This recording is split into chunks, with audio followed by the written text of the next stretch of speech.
Many people from around the world, at reduction facilities and fabrication plants, work safely with molten aluminum each day. They are able to do this by recognizing the hazards involved and avoiding the potential for a molten metal explosion. In a controlled test conducted by Alcoa, molten aluminum was dropped into a container of water. Look at this again in slow motion. It has long been recognized that when molten aluminum comes in contact with even a small amount of water, an explosion will result. Therefore, it is extremely critical when inserting any foreign materials into molten aluminum, whether it be scrap, tools, or anodes, that they be warm and dry. People working with pre-warmed tools and anodes and wearing the proper personal protective equipment will dramatically reduce the potential for injury both to themselves and others from molten metal explosions.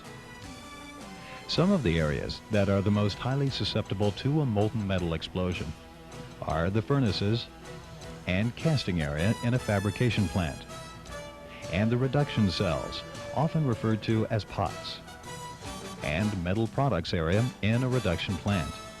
Take the time and know the safety procedures for your area. Your life and the lives of those around you depends on everyone's attention to detail.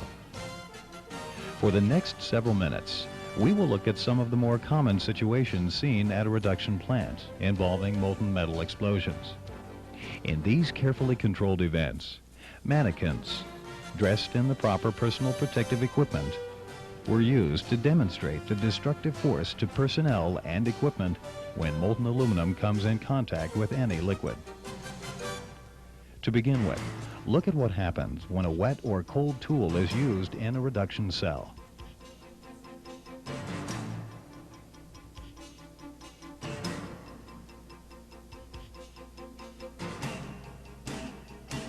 Here it is again in slow motion. If any damp or cold object is introduced to molten metal, a violent reaction will result. This fact creates a tremendous potential for serious injury to persons working in the area.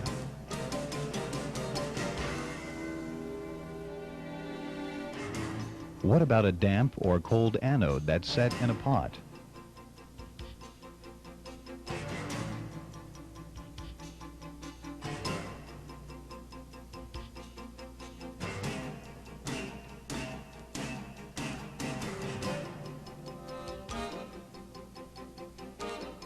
The reaction between the molten metal and the moisture on the anode is so fast that personnel in the area have no time to escape.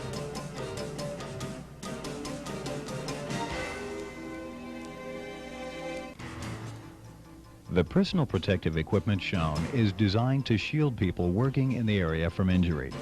However, the force of the explosion from an unplanned catastrophic event, such as those you are witnessing, is so great that hot metal was embedded in the protective equipment worn by the mannequin.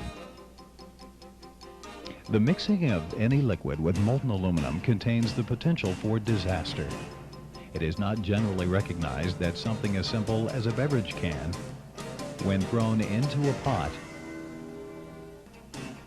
would act like a bomb.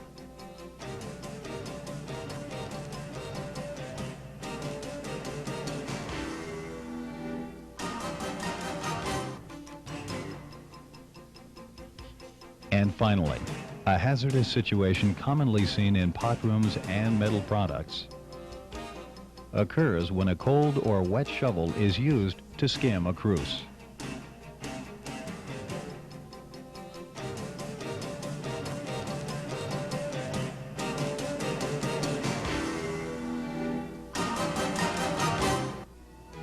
These very real incidents have happened and are examples of what will occur when molten aluminum and moisture are mixed. They are all preventable. In the first example, the cold or wet bar could have been preheated by resting it on the crust inside the pot. And what about a damp or cold anode? An anode can be pre-warmed by suspending it over the pot. The time spent for safety is time gained in productivity, both for yourself and your fellow workers, on and off the job. Think about it. Don't throw that foreign object into a pot. If it's cold or damp, someone could get hurt. And finally, before you submerge any object in a cruse of molten aluminum, make sure it's warm and dry. Suspending a cold shovel or ladle over the cruse is an effective way to pre-warm a tool before inserting it into the metal.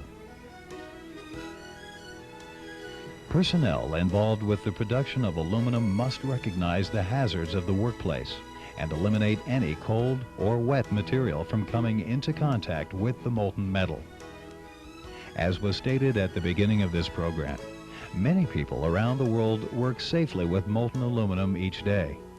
They are able to do this by recognizing the hazards involved, wearing their personal protective equipment, and most importantly, avoiding the potential for a molten metal explosion.